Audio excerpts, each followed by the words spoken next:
in the occupied Palestinian territory, including East Jerusalem, are under threat.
Thank you very much. In order to show our strong support to UNRWA, I now have the distinct honor of giving the floor to Mrs. Greta Gunnarsdottir, Head of UNRWA Liaison Office in New York, who will read a statement by UNRWA Commissioner General Philippe Lazzarini. You have the floor. Thank you, Mr. Chair. Mr. Chair, Excellencies, ladies and gentlemen, at the outset, I would like to convey warm regards to you from the Commissioner General of UNRWA, Philippe Lazzarini, and thank the committee for inviting UNRWA to speak at your meeting here today.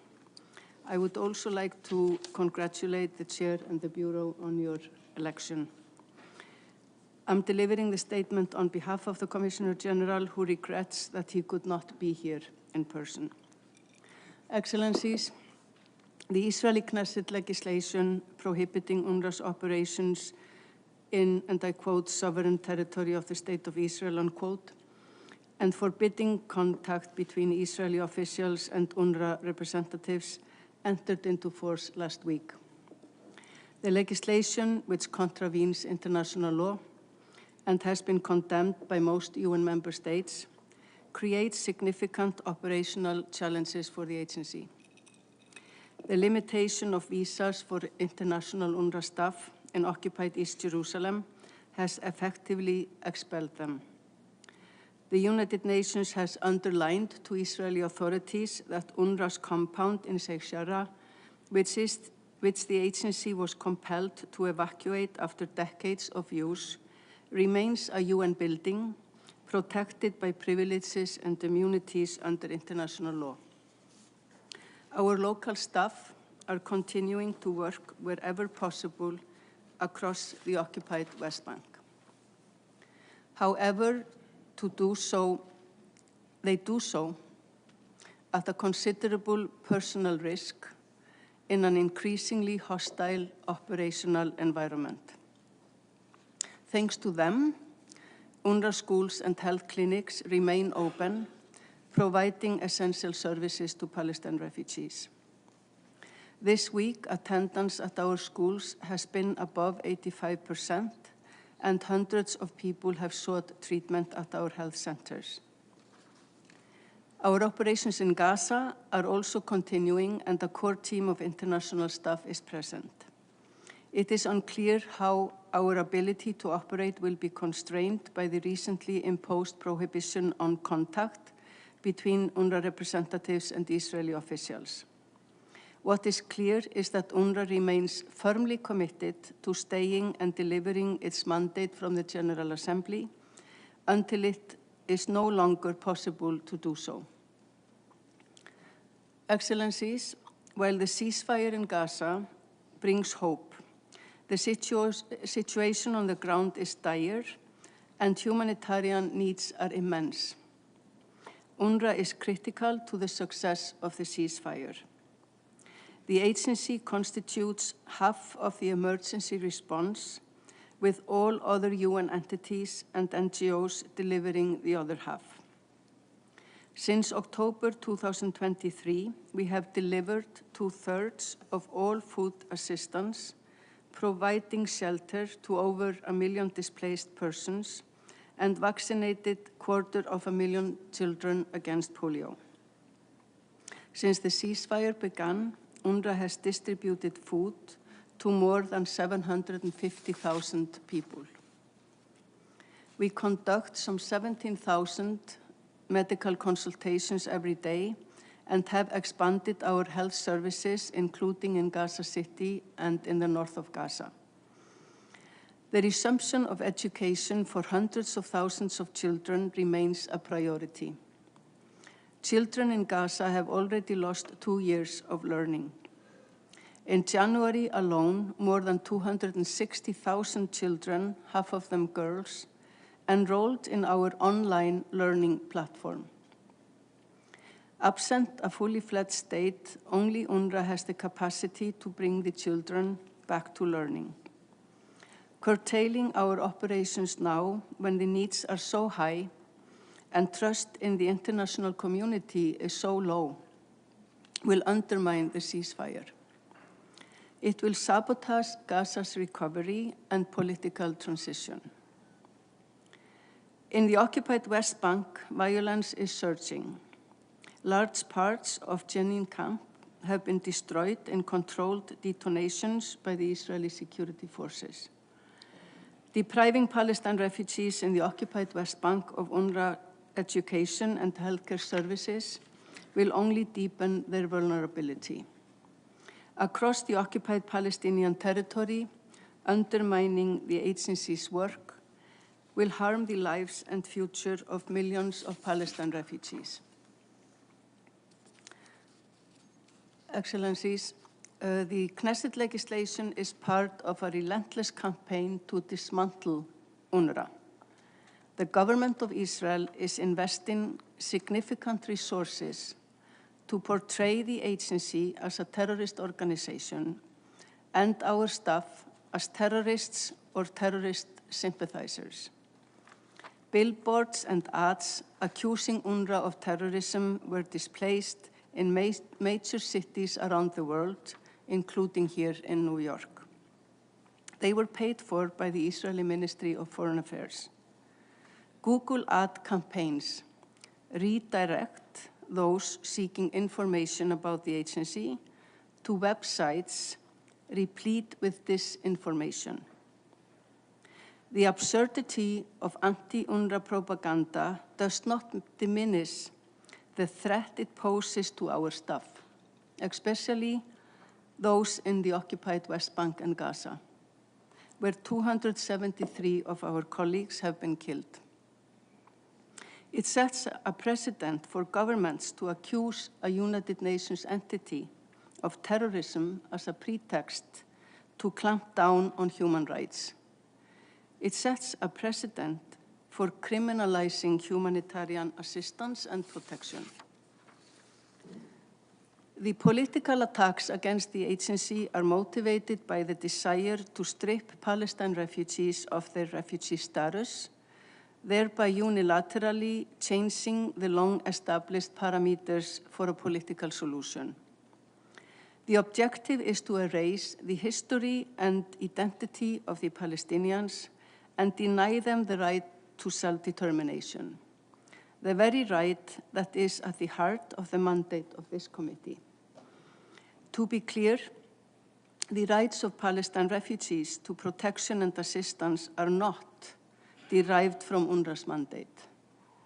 They exist independently of the agency. If UNRWA ceases to protect and assist Palestine refugees, their rights will not only remain, but there will be much greater emphasis on the right to return or to be resettled, for which UNRWA has no mandate. The threat posed by political efforts to dismantle UNRWA is compounded by financial challenges, with key donors deciding to end or reduce their contributions to the agency. I am therefore appealing for an urgent increase in financial support, the early disbursement of allocated funds, and a review of funding currently on hold.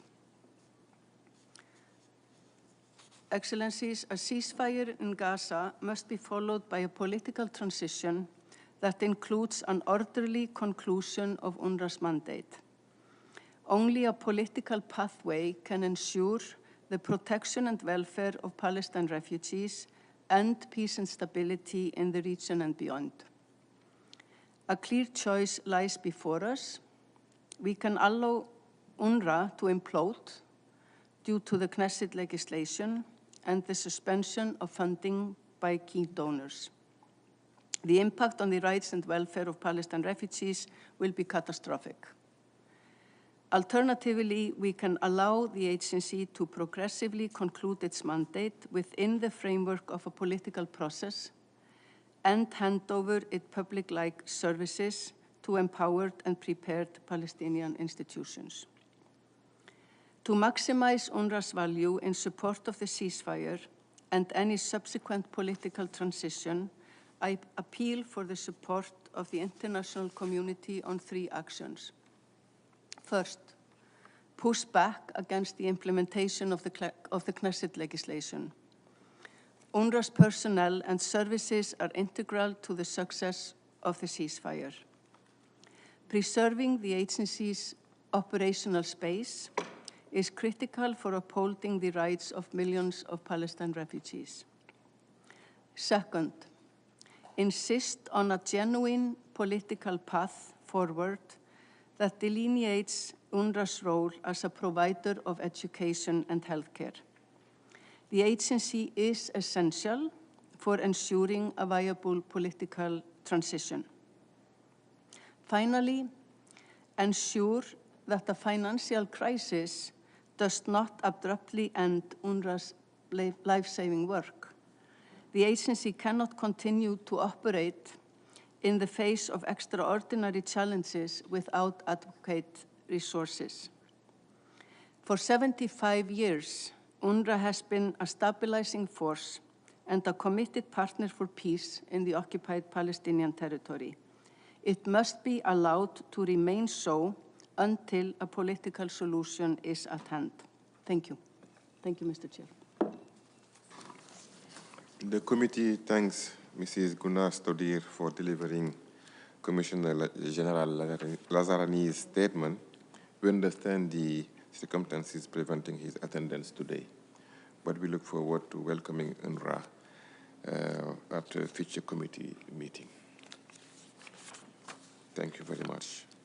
Before we proceed with the agenda, allow me on behalf of the committee to welcome the following delegate who has recently taken up their new post here in New York. His Excellency Mr. Salahuddin Noman Chowdhury, Permanent Representative of Bangladesh to the United Nations. On behalf of the committee, I warmly welcome you amongst its members and observers and wish you success in your work in New York. Excellencies, ladies and gentlemen, today, turning to items 6 and 7 on the agenda, we will now hear 2 important briefings, after which the floor will be open for comments, questions, and statements.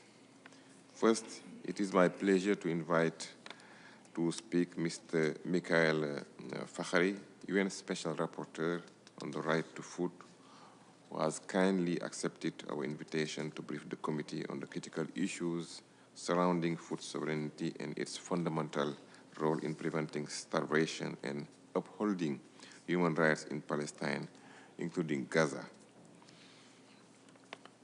Mr. Fakhri will join us remotely via video conference. You have the floor.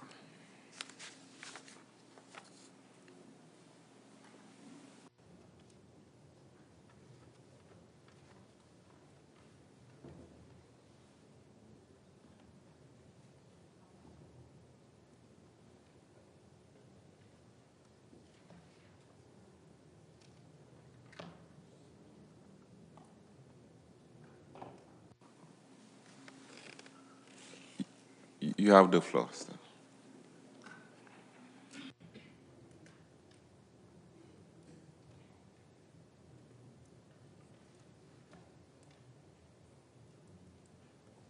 Test. Can you hear me now? Yes, sir. We can hear you now. Thank you. Okay. My apologies, Chair. There was a technical difficulty. Thank you, Chair, Your Excellencies, distinguished guests. Let me begin by explaining from what perspective I'm coming from as the UN Special Rapporteur on the right to food, and then I'll get into specifics. So I recently delivered and presented my report to the General Assembly, to the Third Committee this past October on the issue of starvation with an emphasis on the Palestinian people's food sovereignty. I've been tracking the war in Gaza since it began in October 2023 because Israel announced its intent to starve the civilians of Gaza on October 9th. I appeared before the General Assembly on October 20th, 2023, and I, among several of my colleagues, other mandate holders, were the first to raise the alarm of the risk of genocide in Gaza within the whole UN system. And me, amongst other colleagues, we've been tracking what's been going on a daily basis for the past 14, 15 months. And so what I'm presenting to you is coming from my report, from my work, from my direct interaction with people in Gaza, with a wide range of stakeholders and governments. And what I think what's important to think about when it comes to the ceasefire, I want to build on Ambassador Mansour's point and our colleague from UNRWA, and say, re-emphasize the importance of the ceasefire. But politically, I don't think this is, it's important to understand, it's not a ceasefire. Israel is treating this as a slowing down of its genocide and starvation campaign. Because let's remember, on October 6th, 2023, Gaza had been under a blockade for 23 years. And that 50% of civilians in Gaza on October 6th, 2023, were already food insecure and 80% depended on humanitarian aid. So the report that I delivered to the General Assembly, I answered the question, how is it even possible for the state of Israel to starve 2.3 million Palestinians in Gaza so quickly and so completely? This has been the fastest starvation campaign in modern history. And to answer that question, I had to go back to the beginning of the creation of the State of Israel. If you look at the founding document of UNRWA, one of the purposes and reasons UNRWA was created was, this is direct language, to prevent the starvation of the Palestinian people. This is 1948. So yes, the ceasefire is important. And yes, recovery and reconstruction is important. But we have to think about how can the people in Gaza, but Palestine more broadly, West Bank, East Jerusalem, and the Palestinians in the State of Israel. In Palestine, there has always been the risk of starvation. So if there's any talk of reconstruction, must think about how can the Palestinian people no longer face the risk of starvation and the risk of genocide. The International Court of Justice has recognized the risk of genocide and recognized that starvation is happening. The International Criminal Court has issued warrants on the crime of starvation against Netanyahu and former Minister Gallant.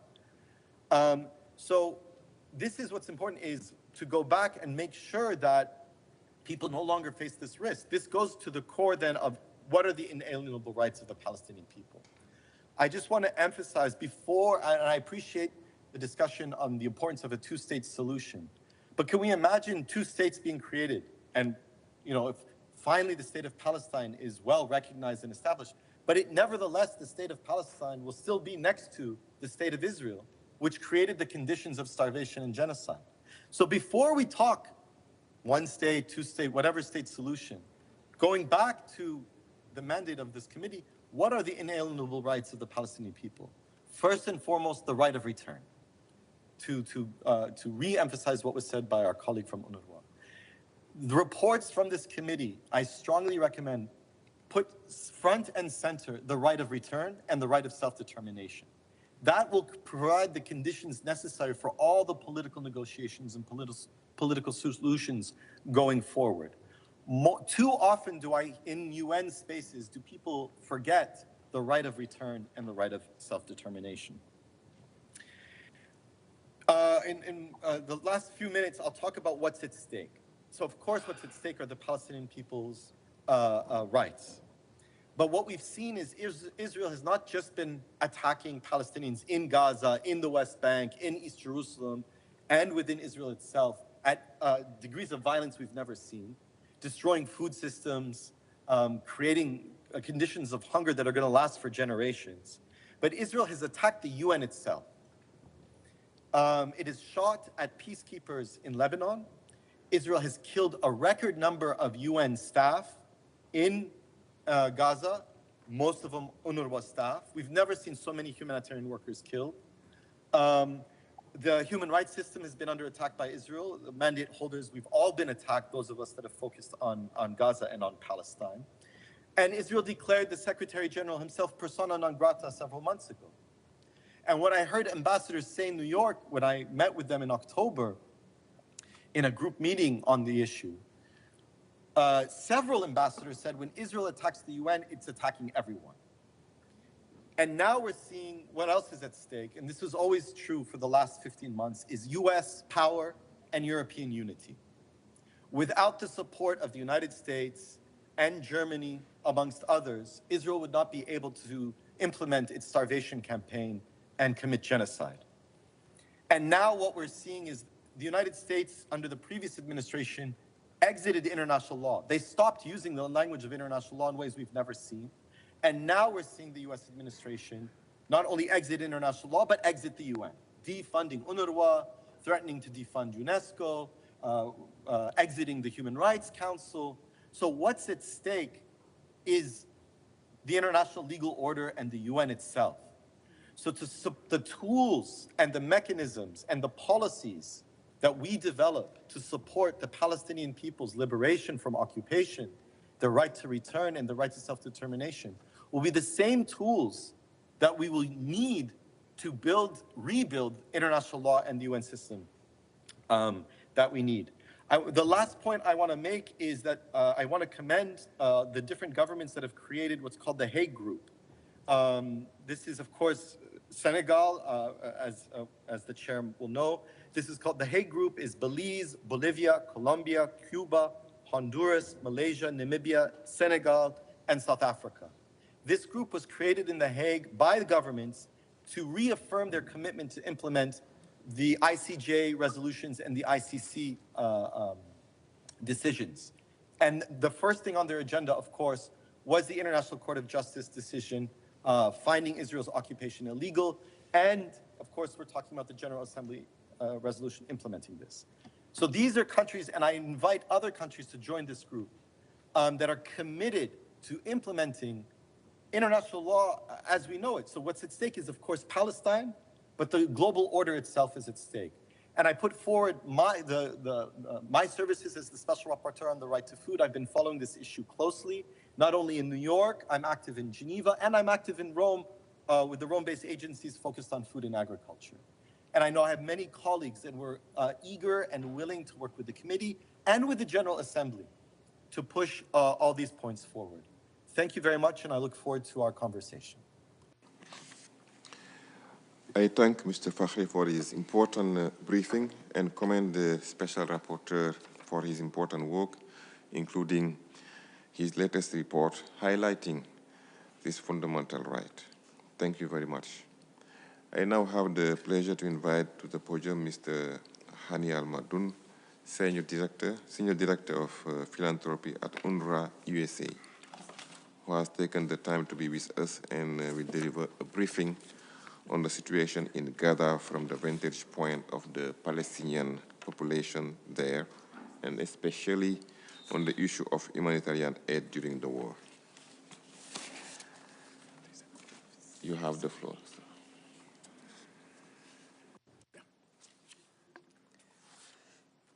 Honorable Chair, distinguished delegates, and esteemed colleagues, I stand before you today as an American advocate for the Palestinian people and for the humanitarian mission of the United Nations.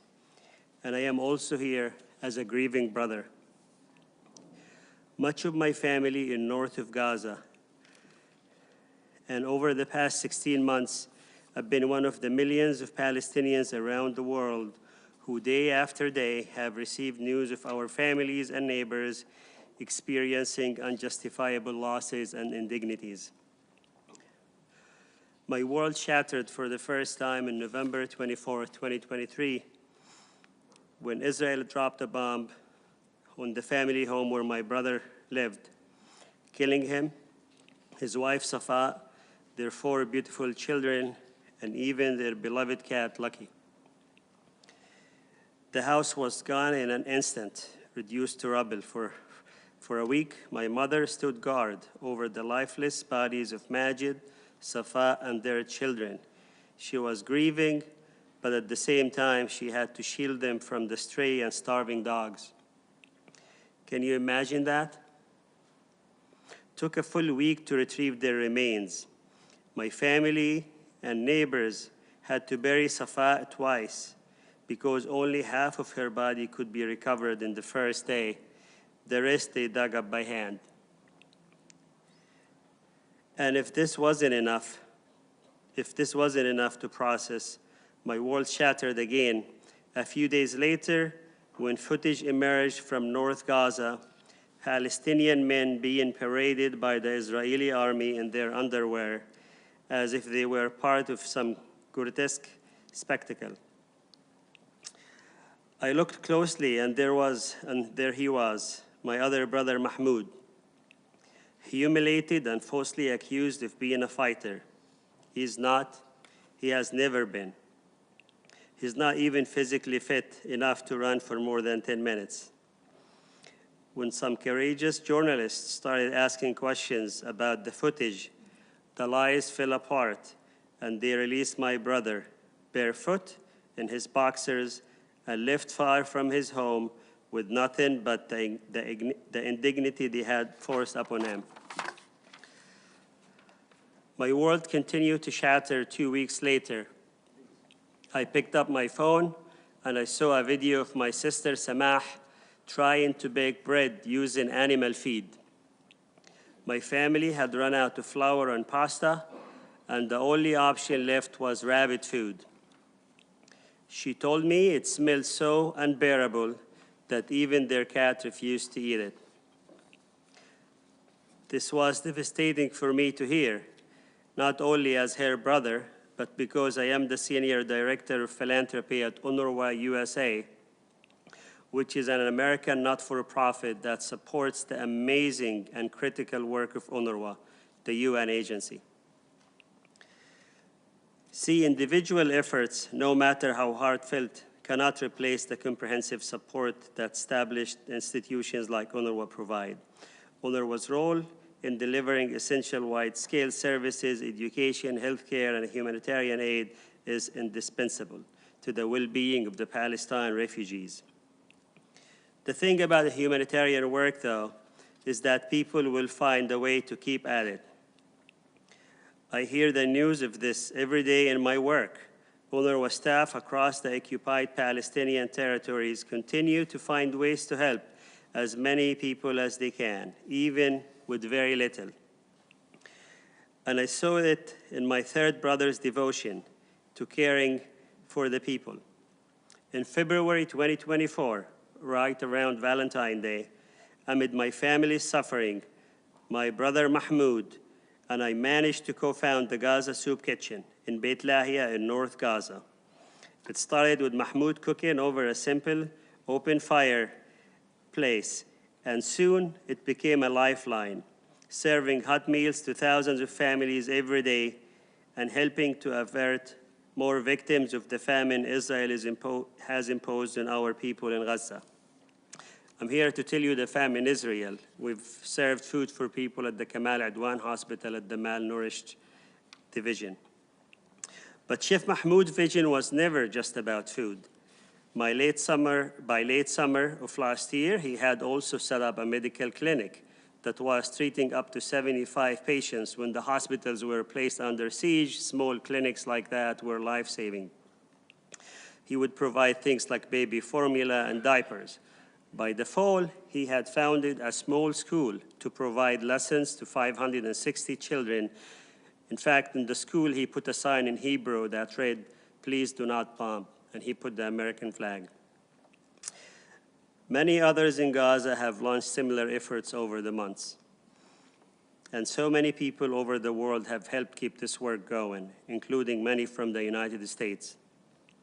Many families like mine who had already been displaced 10 times before the brutal assault have never once considered leaving Gaza. This is important because as devastating as these 16 months have been, this is not a new story. Our elders who survived the 1948 Nakba taught us that historically Palestinians who leave homes are never allowed to return. And whenever the world failed the Palestinian people, when food was denied, when resources were blocked, the land did not. It gave them wild greens, porcelain, and mallow, Swiss chard to survive on. It held them when no one in the world would. That's why forcing Palestinians out of Gaza is as unrealistic as draining the ocean. Real progress lies in the pursuit of justice and freedom of our people, of economic development and stability, and of a genuine and lasting peace. But in the meantime, Gaza endures, not just through struggle, but through resilience, through the unbreakable bond between its people and its earth. I wish I could tell you my world stopped shattering, but it happened again. This past November, Mahmoud, my dear brother and North Gaza's beloved chef, was targeted and killed by an Israeli strike. When it happened, Mahmoud was just 30 yards from the shelter where his 7 children awaited his return. His youngest, just weeks old. His death was not an accident. It was a deliberate act meant to silence anyone who stands in the way of Gaza's erasure. Mahmoud was not a fighter. He's a father. He was a father, a humanitarian, and a man devoted to his community. His only crime was his unwavering commitment to organizing humanitarian aid, delivering meals, and sustaining those around him. Last week in North Gaza, my family set out with heavy hearts to move Chef Mahmoud to the town's cemetery, as he had been placed in a makeshift grave. We wanted to put him near our 3 siblings, but when the family arrived, they found devastation. Israeli tanks had erased the graves, leaving only rubble and uncertainty. We could not find our loved ones' resting places. We could not lay Mahmoud beside them as we had planned. The trauma to my family at this moment is indescribable. Yet even in this heartbreak, my only surviving brother, Muhammad, may have found a grave for our brother Mahmoud. He is now moving my brother carefully, wrapping him in a new shroud. May his memory be eternal. Like thousands of families in Gaza, we may no longer have graves to visit, but we hold on to one truth: our loved ones are with their Creator. This personal tragedy is but a reflection of the broader suffering endured by countless Palestinian families. The relentless assault and deliberate starvation and the systematic attempt to force displacement are not isolated incidents, but part of a broader strategy by this illegal occupation that strikes at the heart of our existence. In the face of such adversity, we remain steadfast. We continue finding ways to support one another and to draw strength from the land and from the support and loving people around the world, many of whom are in this room. That's why, in these trying times, leaders must reaffirm a collective commitment to upholding the rights of the dignity of the Palestinian people and must ensure that UNRWA continue its work as mandated by the United Nations. This is not merely an act of charity, but a reinforcement of our shared values and dedication to justice, and if it's important to you, national interest. To date, my colleagues and I at UNRWA USA have coordinated delivering tens of millions in grassroots donations to sustain UNRWA's education, healthcare, and food assistance for millions of refugees. It warmed our hearts to see individual donors came from across the United States and more than 80 countries to support our work, including from within Israel, and from diverse places of worship like synagogues, churches, mosques, and even concert halls. What's more, so many countries represented here today have long extended support to the Palestinian people and continue to do so in these darkest of times. And now, we need to be able to continue raising and delivering these crucial funds. It will require an immense amount of work, assistance, and funding to rebuild Gaza, and to even begin to help Palestine refugees take back their dignity yet again. And Palestinians will rebuild. I thank the community on the exercise of the unalienable rights for the Palestinian people for inviting me to share my story today from both my Palestinian community and my American one. And I thank the committee for all the work it has been doing for so many years, and for the moral clarity, and for until the realization of justice, freedom, dignity, and peace for all our people. Thank you, esteemed colleagues. I leave you with what dear Chef Mahmoud used to say whenever he closes the videos in Arabic. He used to say, "Mustamirreen," which means we will continue. Thank you so much.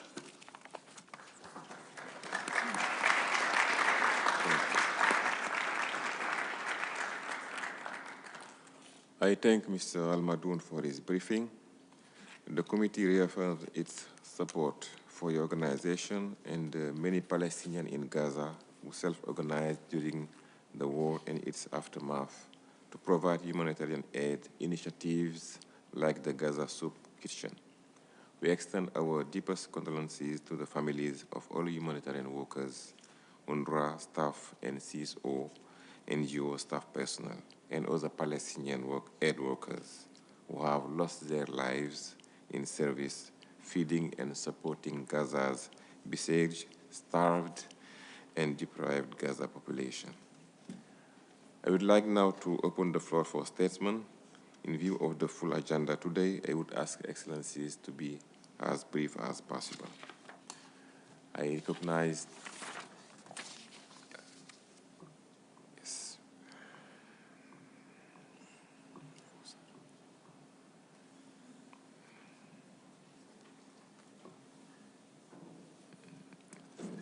yes. Turkey, you have the floor. Thank you, Mr. Chairman. I congratulate you and other colleagues who are elected to the Bureau. I wish all of us a success in the coming period because a challenging time is ahead of us. Today's meeting takes place at a pivotal moment. We firmly reject any efforts to forcibly displace or relocate Palestinians from Gaza and annexation of any Palestinian territory. Any forcible transfer of Palestinians from Gaza or other occupied Palestinian territories is prohibited and would constitute a serious violation of international law. Turkish Foreign Minister made it clear that displacement plan is unacceptable, and even opening this up for discussion is unacceptable. We reject all initiatives that seek to exclude the people of Gaza from the equation. After 15 months of unrelenting suffering, the realization of the inalienable rights of the Palestinian people is more urgent than ever. Consequently, the work of this committee remains as crucial as ever. Excellencies, to be brief, I renew our commitment also to the work of UNRWA in general and flow of humanitarian assistance to Gaza and Palestine in general. Thank you very much. Thank you very much. Indonesia, you have the floor. Dear Ambassador. Thank you, Mr. Chair, and allow me to first of all extend my warmest congratulations to you on your appointment. I also thank the UN Secretary General for his unwavering commitment, as well as all briefers for their invaluable and sobering insights. Mr. Chair, the ceasefire offers a brief respite after 50 months of relentless bombardment in Gaza. However, a ceasefire alone is not enough. The challenges ahead remain enormous, and in this regard, Indonesia strongly rejects any attempt to forcibly displace Palestinians or alter the demographic composition of the occupied Palestinian territory. We reaffirm that the only viable path to lasting peace in the region is by addressing the root cause, namely illegal Israeli occupation of the Palestinian territory. We are also concerned that as we speak, Israeli aggression in the West Bank is escalating, perpetuating the cycle of conflict. For this reason, a ceasefire must also break the cycle of violence the Palestinian people have endured far too much, far too long. The committee has a duty to end their suffering by upholding their inalienable rights to self-determination, independence, and their right to return. Mr. Chair, as we embark on the committee's work for 2025, allow me to highlight three key points. First, we must focus on full implementation of relevant UN resolutions on the Israeli-Palestinian conflict. Various UN Security Council resolutions, ICJ provisional measures, advisory opinions, and GA resolutions reflect a global legal and political consensus on resolving this conflict. Their implementation is crucial in advancing a just and lasting solution. To achieve this, our program of work must connect and align and contribute to all ongoing initiatives, which include the AOI-CJ proceedings on Israel's obligation towards the UN, the Fourth Geneva Convention Conference, and the High-Level International Conference on Two-State Solution in June 2025. These efforts must ultimately lead to ending the illegal occupation and uphold Palestinian rights. Second, we must continue safeguarding and advocating for the full implementation of UNRWA's mandate. UNRWA remains indispensable, not only in delivering humanitarian aid, but also in protecting the rights of Palestinian refugees, a fundamental pillar of any lasting peace. Therefore, its role is central to the work of this committee. The recent Knesset legislation aimed at weakening UNRWA must be unequivocally condemned. We must take decisive action to counter this effort and safeguard the agency's ability to fulfill the mandate. Third, this committee must play a pivotal role in sustaining international engagement and solidarity with the Palestinian people and to safeguard the two-state solution. We will strengthen our collaboration with stakeholders, regional groups, and key partners to amplify Palestinian voices, mobilize political will, and push back against efforts that obstruct their fundamental rights. Indonesia remains resolute in our commitment and will continue working with the committee to uphold the inalienable rights of the Palestinian people. Thank you, Mr. Chair. Thank you very much. Tunisia, you have the floor. شكرا السيد رئيس. سعادة السفير كوليسيك، نرحب بانتخابكم رئيسا للجنة الأمم المتحدة المعنية بممارسة الشعب الفلسطيني لحقوقه غير القابلة للتصرف. نعرب لكم عن دعمنا لعمل اللجنة في الدفاع عن حقوق الشعب الفلسطيني الشقيق. لأن تثمن تونس التوصل إلى اتفاق وقف إطلاق النار، فإنها تؤكد على أن هذا الاتفاق لا يجب أن يحجب عنا وعلى المجموعة الدولية مسؤولية مواصلة ملاحقة مسؤولي الاحتلال لمحاسبتهم على جرائم الإبادة الجماعية الذين يرتكبوها على الشعب الفلسطيني الشقيق في غزة وفي الضفة الغربية.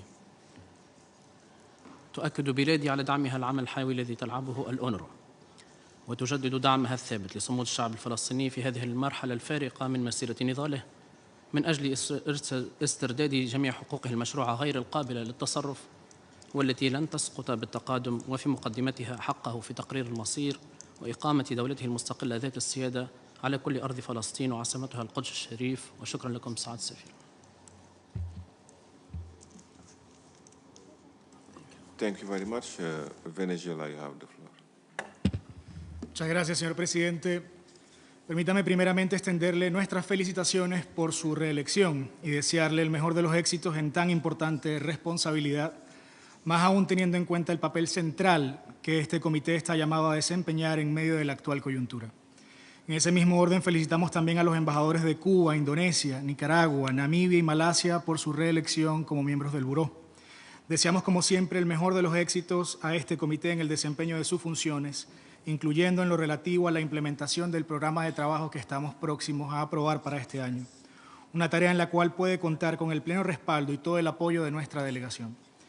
Agradecemos, por otra parte, la actualización brindada por el embajador Mansur en relación a los últimos desarrollos en el territorio palestino ocupado y la imperiosa e impostergable necesidad de preservar tanto la dignidad del noble pueblo palestino como un horizonte político que nos permita, sin más demoras, alcanzar una solución integral, justa y duradera a la cuestión de Palestina. Agradecemos igualmente las valiosas presentaciones de la representante del UNRWA, a quien reiteramos todo nuestro respaldo moral, ético y político, así como del relator Fakiri y del señor Almadún. Señor presidente, la cuestión de Palestina es uno de los temas de política exterior a los cuales mi país otorga mayor importancia.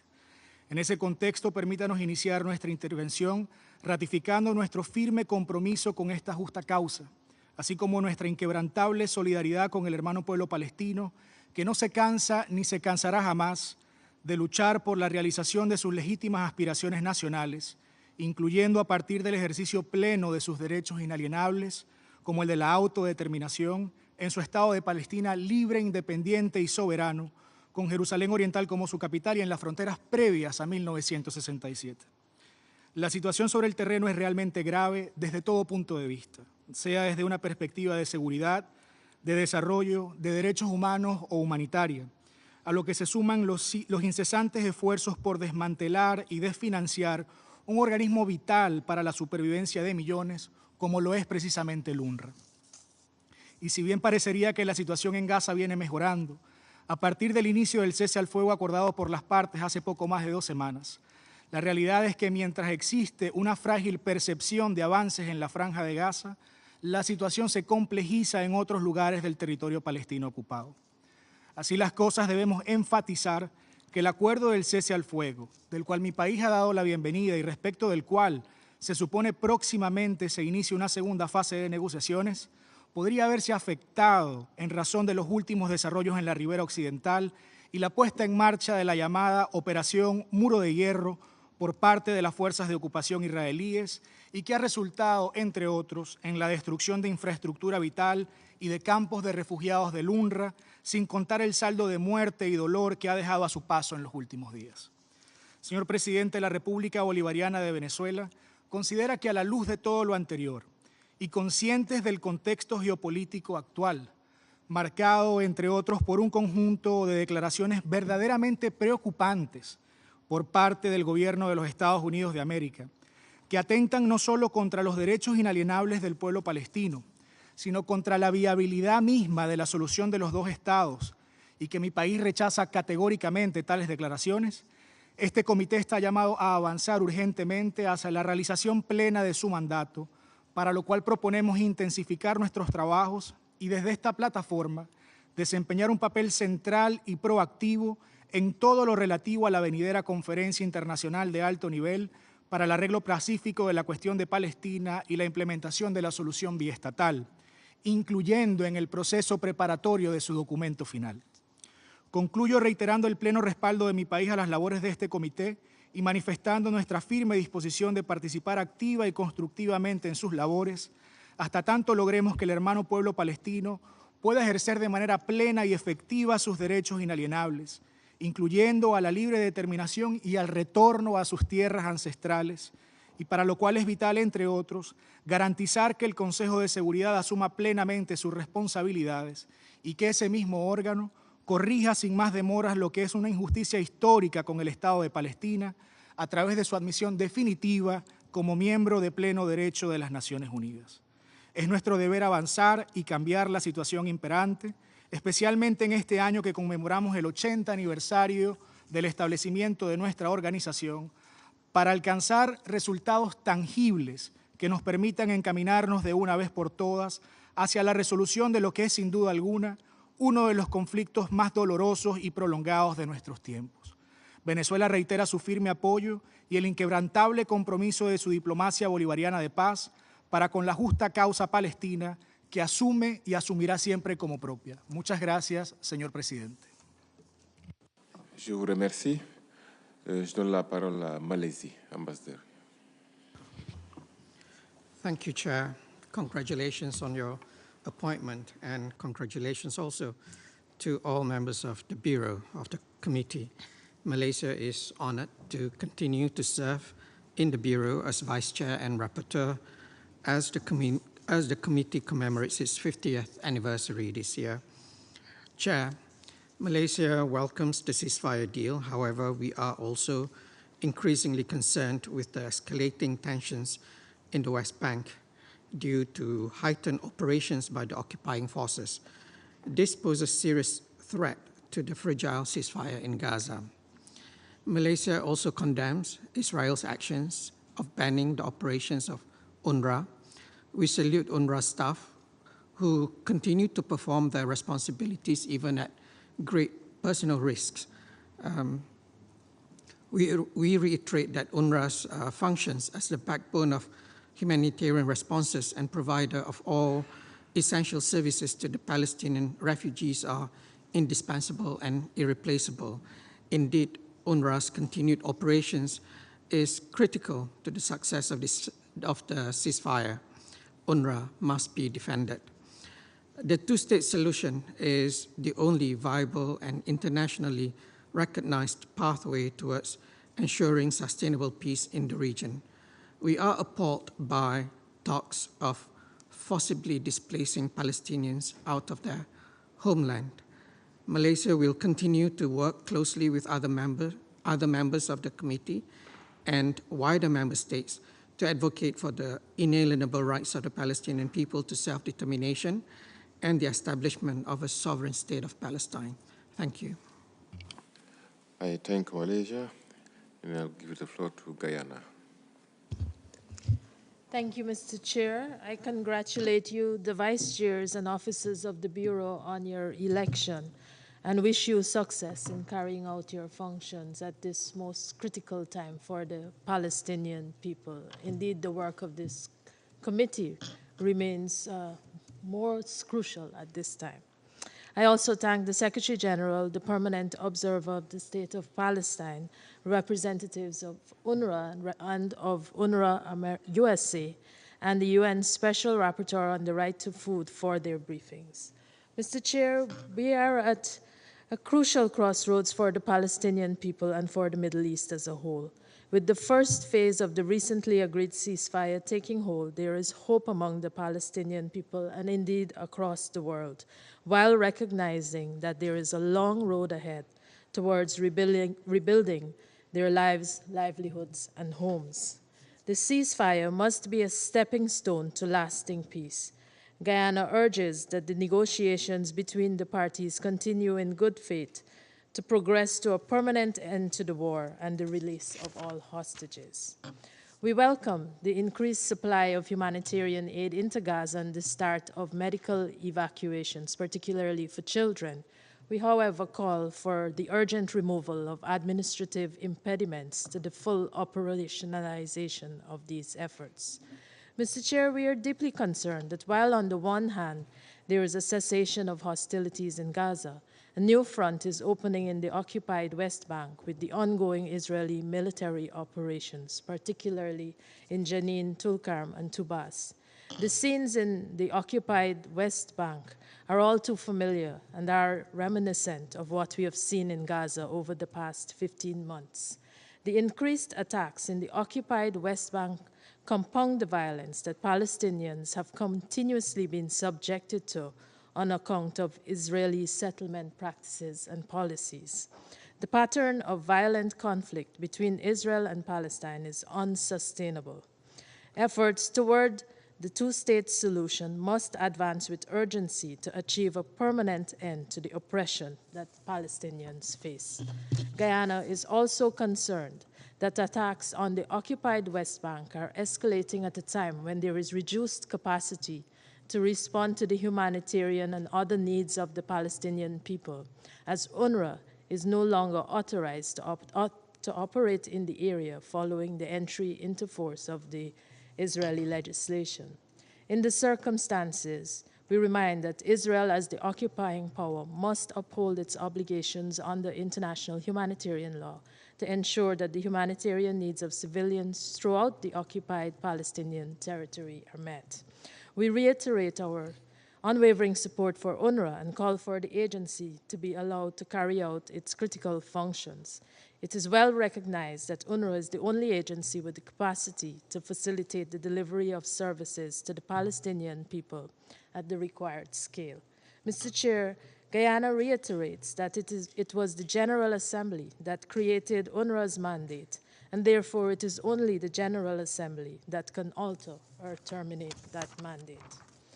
We look forward to the ICJ advisory opinion on Israel's obligations regarding the presence of UN entities in the occupied Palestinian territories, which was requested by the General Assembly. We underscore the importance of keeping the Palestinian question on the agenda of the international community and of accelerating efforts to secure a comprehensive, just, and peaceful solution of the conflict. To this end, Guyana continues to support and affirms the legitimacy of the two-state solution based on the pre-1967 borders. I thank you. I thank Guyana, and I give the floor to Cuba. Gracias, señor presidente. Señor presidente, le traslado mis más sinceras felicitaciones por su elección al frente del comité. Igualmente, felicitamos a mis colegas de Nicaragua, Indonesia y Namibia por su elección como vicepresidentes y a Malasia como vicepresidente y relator. Agradezco a nuestro hermano el embajador Mansur y al resto de los ponentes por las presentaciones e intervenciones realizadas. Agradezco también el apoyo y la confianza depositada en nuestra elección como vicepresidente, responsabilidad que asumimos en nombre de Cuba con el más alto compromiso de continuar defendiendo la justa causa del pueblo palestino desde nuestra labor en el comité y en el ámbito de las Naciones Unidas. Señor presidente, según el Ministerio de Salud de Gaza, entre el 7 de octubre de 2023 y el 28 de enero de 2025, al menos 47.354 palestinos han muerto en ese territorio y 111.563 han resultado heridos. El panorama humanitario en los territorios palestinos necesita, como todos sabemos, una respuesta urgente y efectiva. Rechazamos la prohibición por parte de Israel de las actividades de UNRWA, lo que compromete la entrega de ayuda humanitaria y servicios básicos en Gaza. La labor de UNRWA es esencial para garantizar la llegada de asistencia humanitaria a los territorios palestinos ocupados. Prohibir la labor de UNRWA hoy significa atentar contra el presente y el futuro del pueblo palestino. Es hora de poner al fin a la injusticia y culminar con más de 7 décadas de ataques, de ocupación, de abusos y de exclusión. Se impone frenar el desplazamiento forzoso de familias enteras de la tierra a la cual pertenecen.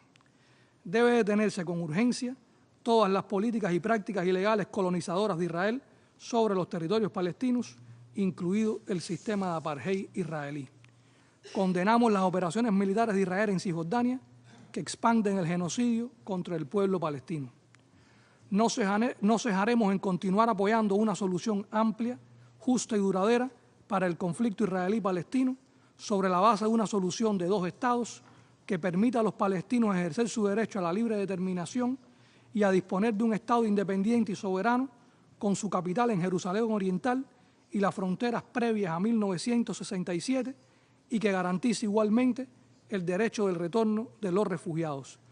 Los gobiernos de Israel y Estados Unidos deben respetar que Gaza y el resto de los territorios palestinos pertenecen única y exclusivamente al pueblo palestino. Seguiremos abogando por el cumplimiento en sus 3 fases del acuerdo de alto al fuego en Gaza como una nueva oportunidad para poner fin de una vez y por todas al intento del exterminio de un pueblo y lograr la anhelada solución al conflicto.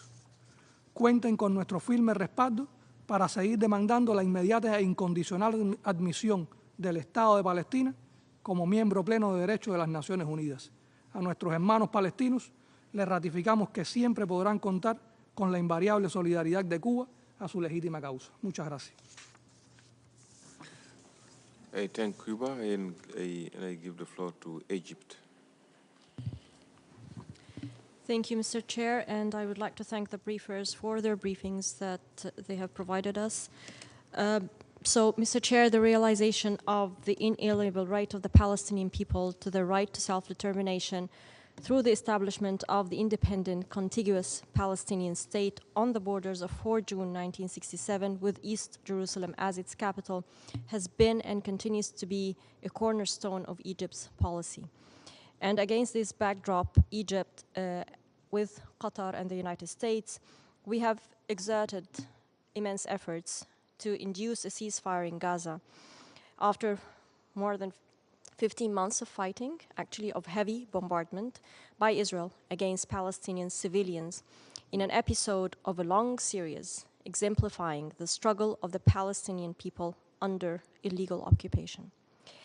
In addition, and on the humanitarian front, Egypt has been keen to ensure the entry of humanitarian assistance to the Palestinian people trapped in Gaza through the Rafah border from the Egyptian side, and our efforts continue in this domain, especially that we have passed through the first phase of the ceasefire, so we are very keen to ensure the entry of humanitarian assistance. In addition, we've also been receiving Palestinians through the Rafah border to Egypt to receive medical treatment. And this is only part of what Egypt thinks is due to the Palestinian people to assist them in their struggle. And we continue to work on this front. Of course, a cornerstone of the discussion that we're having today and also in other fora is the attack on UNRWA and its delegitimization and undermining the work that it has done for the sake of the Palestinian people for more than 70 years now. Commemorating the 50th anniversary of this committee is only a manifestation of maybe the failure of the international community to assist the Palestinian people in gaining their right to self-determination. And this is what we all should be striving for and working for, so long as we can have those fora and those venues to push and advocate for this just cause. Thank you. Thank you very much. Now I give the floor to Nicaragua.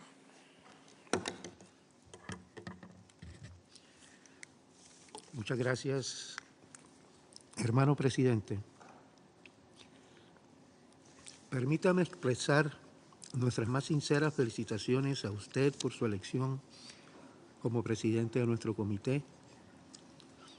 Sabemos muy bien que con su experiencia y conocimiento estamos absolutamente seguros de que el comité continuará en el camino por la justicia, la verdad, el respeto e implementación de los derechos inalienables del pueblo palestino. Nuestras felicitaciones también a los hermanos embajadores de Cuba, Indonesia, Malasia y Namibia por su reelección como vicepresidentes y relator de este importante comité. Para Nicaragua es un honor y orgullo continuar siendo miembro de este comité y de su buró. Nuestra convicción, solidaridad y hermandad con la causa palestina, así como nuestra determinación en seguir apoyando toda iniciativa que conlleve de una vez por todas a la liberación de Palestina, al fin de la ocupación israelí y la materialización de un Estado palestino libre, soberano, independiente, ejerciendo sus derechos inalienables a la autodeterminación, su derecho al retorno a sus territorios palestinos y a vivir en paz y seguridad, y con Jerusalén Oriental como su capital. Nuestro comité debe seguir utilizando todos los medios necesarios y disponibles para continuar denunciando los crímenes de guerra, la brutalidad, el genocidio y la deshumanización que Israel ha perpetrado contra el heroico pueblo palestino durante décadas. La causa palestina debe estar en el centro de nuestras labores. Es una deuda moral e histórica de Naciones Unidas y que hasta la fecha no ha sido capaz de resolver. Por el contrario, continúa siendo manipulada y pisoteada por Israel, la potencia ocupante. sin ningún tipo de respeto al derecho internacional humanitario y a los acuerdos contraídos con Naciones Unidas. Como comité y en conjunto con la comunidad internacional, debemos continuar exigiendo el respeto de todas las resoluciones aprobadas por Naciones Unidas, en particular las resoluciones aprobadas en la sesión especial de emergencia sobre Palestina, así como la opinión consultiva que emitió la Corte Internacional de Justicia el pasado julio 2024. Agradecemos la información brindada por nuestro hermano Riyad Mansour, ministro de Palestina, sobre los últimos acontecimientos y la gravedad de la situación en todos los territorios palestinos ocupados, la cual no acaba, por el contrario, se recrudece día a día. Nuestro agradecimiento también al señor Fakri y al señor Ahmadhoum por sus presentaciones, que nos demuestran con testimonios y experiencias la crueldad de este genocidio sin precedentes. Nuestra solidaridad y continuo apoyo a ustedes. Señor Presidente, es necesario que en nuestro comité continuemos escuchando cada vez más las voces de los pueblos del mundo, de las organizaciones populares, sindicatos, sectores profesionales, los médicos y todo el personal humanitario que contribuyen y atestiguan las realidades, el sufrimiento y de primera mano transmiten el dolor de miles de palestinos que ya no nos acompañan en este plano terrenal. Cada día, y todos lo sabemos, son más los asesinatos de niños, niñas palestinos.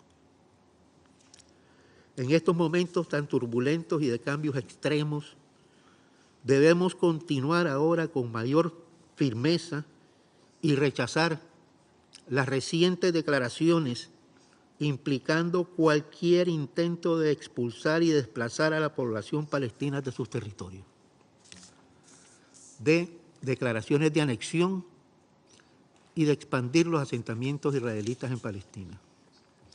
Esto es un acto inmoral y condenable.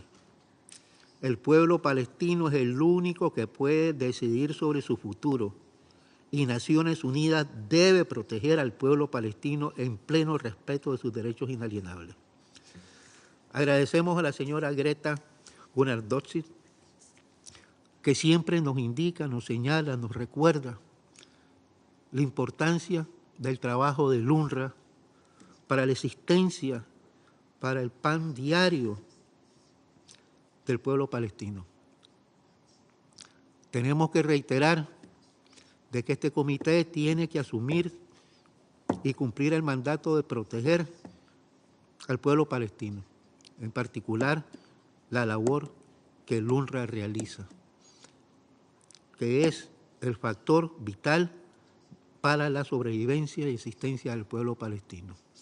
Esta imposición de Israel a Naciones Unidas de cerrar las oficinas del UNRWA en territorios palestinos, pretendiendo ejercer una soberanía que no le pertenece, no es nada más que una nueva modalidad de genocidio contra el pueblo palestino. Ya no se va a asesinar al pueblo palestino con bombas y proyectiles, sino que ahora, con hambre, enfermedades y otras calamidades que van a surgir si el UNRWA no continúa su ayuda al pueblo palestino.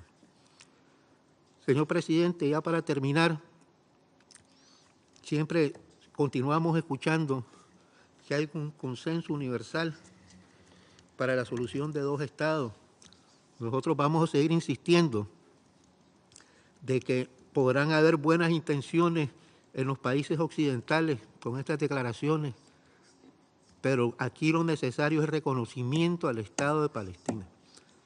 Que Palestina sea aceptada como miembro pleno, que el Consejo de Seguridad acepte la aplicación de Palestina.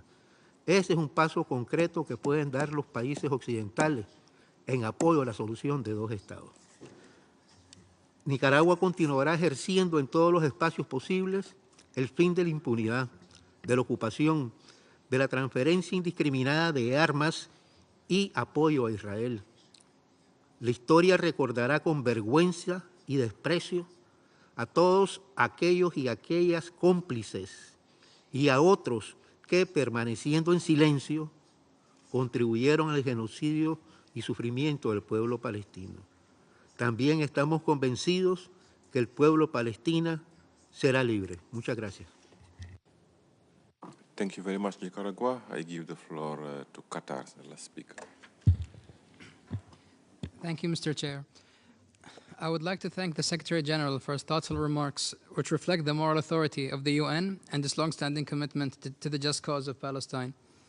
I also commend the Chair and Vice Chairs of the committee for their dedication and hard work on behalf of our Palestinian brothers and sisters during these challenging times. Furthermore, I congratulate the newly elected Chair and Vice Chairs of the committee.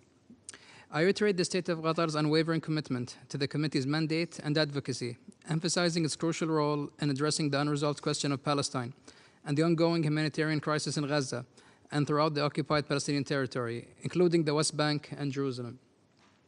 The State of Qatar is pleased that its continuous and dedicated efforts, alongside those of Egypt and the United States, have successfully secured the ceasefire in Gaza and the prisoner swap agreement between Israel and Hamas. We call upon all parties to fully implement the agreement in all its stages and provisions to achieving lasting calm. It is essential to maintain the ceasefire, to ensure the unhindered delivery of humanitarian aid across the Gaza Strip, removing any obstacles to the entry of support for shelter, recovery, and rehabilitation in a safe and effective manner. We affirm the importance of the international community's coordinated efforts to plan and implement a comprehensive reconstruction process in the Gaza Strip as soon as possible. This process should ensure that Palestinians remain on their land, reflecting their steadfastness, while also improving daily life for residents and addressing issues of internal displacement until reconstruction is completed. We emphasize the indispensable role of UNRWA as the backbone of humanitarian assistance for the Palestinian people, particularly in Gaza. Therefore, we caution that any prohibition of the agency's activities will lead to serious humanitarian and political consequences. I reiterate the State of Qatar's firm position in support of the legitimate rights of the brotherly Palestinian people, foremost of which is their right to establish their own independent state on the 1967 borders, with East Jerusalem as its capital, based on the vision of the two-state solution. Thank you, Mr. Chair. I thank you very much. Pakistan, you have the floor. Sorry.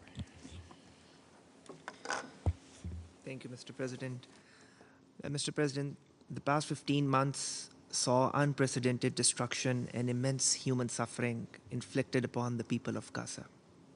46,000 Palestinians' lives were lost due to Israel's brutal military assault, and the majority of them were women and children. These indiscriminate and genocidal attacks constituted blatant violations of international law, including international humanitarian law.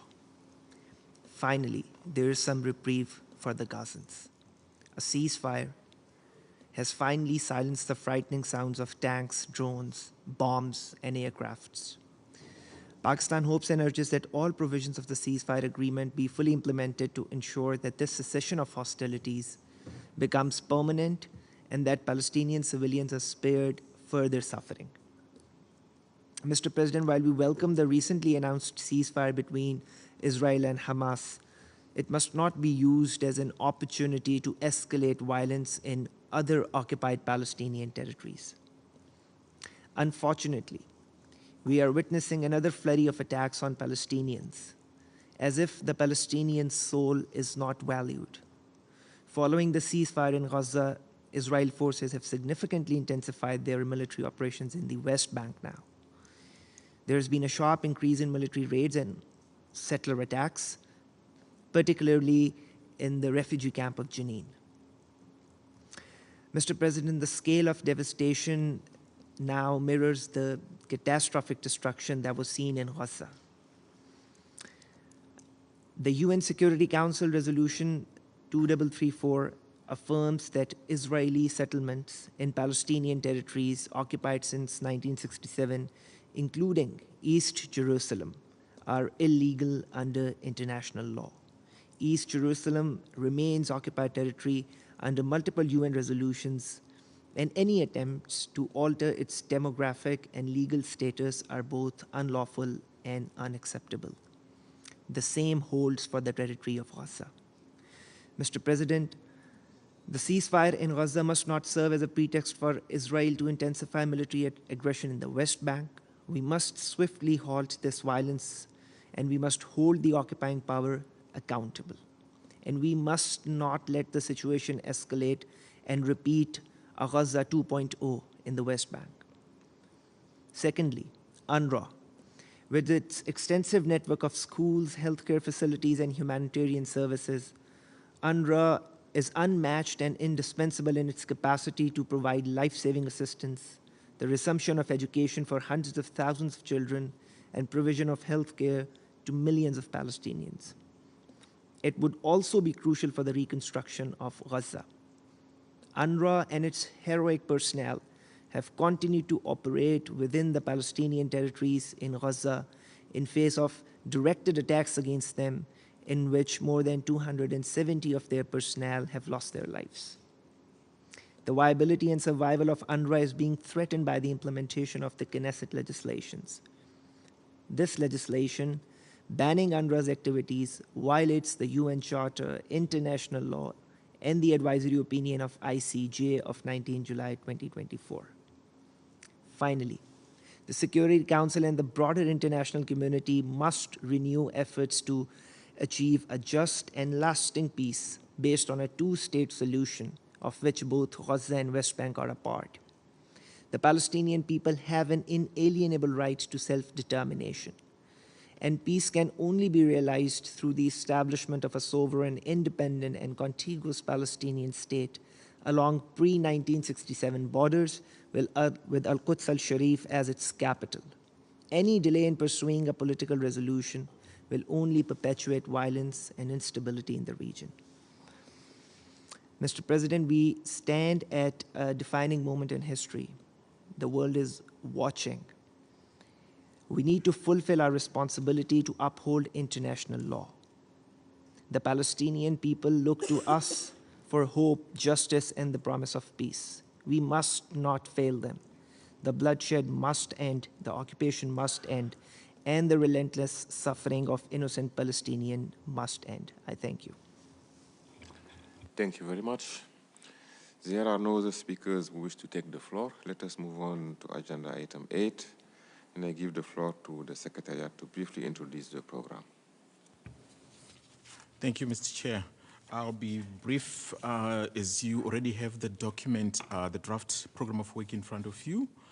I'll quickly run through the various sections. Section 1 outlines the mandate of the Committee and the Division of Palestinian Rights is contained in the relevant General Assembly resolutions 77/22 and 79/82.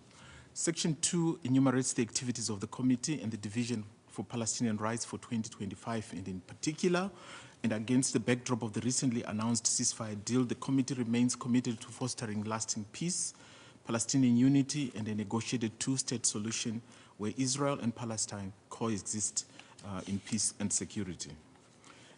As agreed by the Bureau of the Committee, the priorities for 2025 will be centered around four main aspects of the mandate. The first one being the mobilization of the diplomatic community, and the Bureau is already targeted, convening a meeting with the E10 of the Security Council to sensitize them on the question of Palestine and the status of the situation, in the occupied Palestinian territory. We will also commemorate the International Day of Solidarity with the Palestinian people in November, as well as the commemoration of the Nakba, which was mandated in the last General Assembly resolution. Section B is to raise awareness on the question of Palestine, including through the website of the committee, the UNISPAL website, as well as convening committee conferences, events, as well as issuing of publications and activities, on social media to convey messages and raising key issues on the question of Palestine. Subsection C highlights the committee's cooperation with intergovernmental organizations, non-governmental organizations, interparliamentary organizations, as well as the United Nations system entities, including rapporteurs and independent commissions working on the subject matter. Finally, subsection D informs about the planned capacity development program for the staff of the government of State of Palestine. And lastly, and by no means the least, Section 3 refers to the practice of regularly reviewing and assessing and adjusting the program's activities.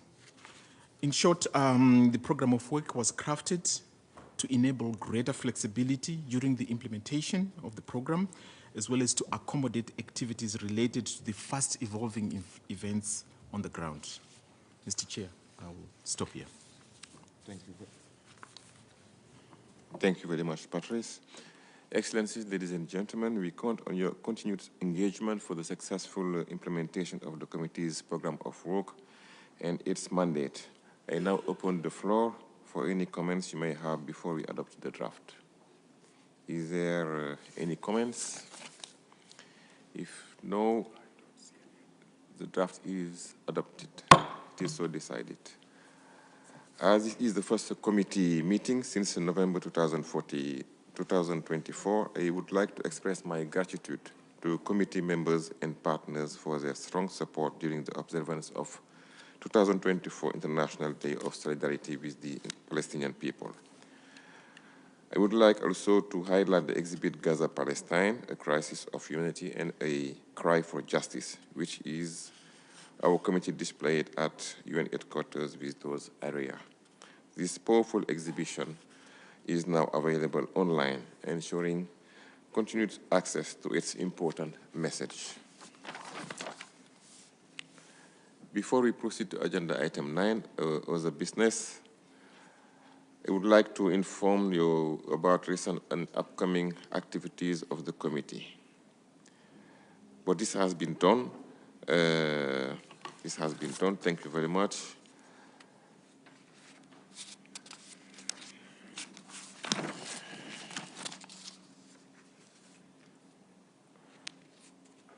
I would like to inform you that the Bureau will hold a major stakeout outside the ECOSOC chamber at just after the closing of this meeting.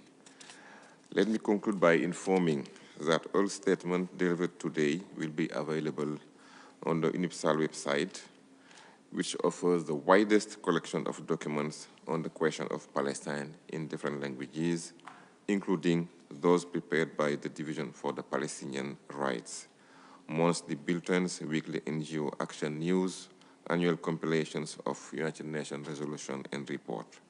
Are there any other matters to be raised, dear colleague, distinguished delegates? I don't see. If there are no other matters to be discussed, I will adjourn the meeting. Thank you very much. The meeting is adjourned.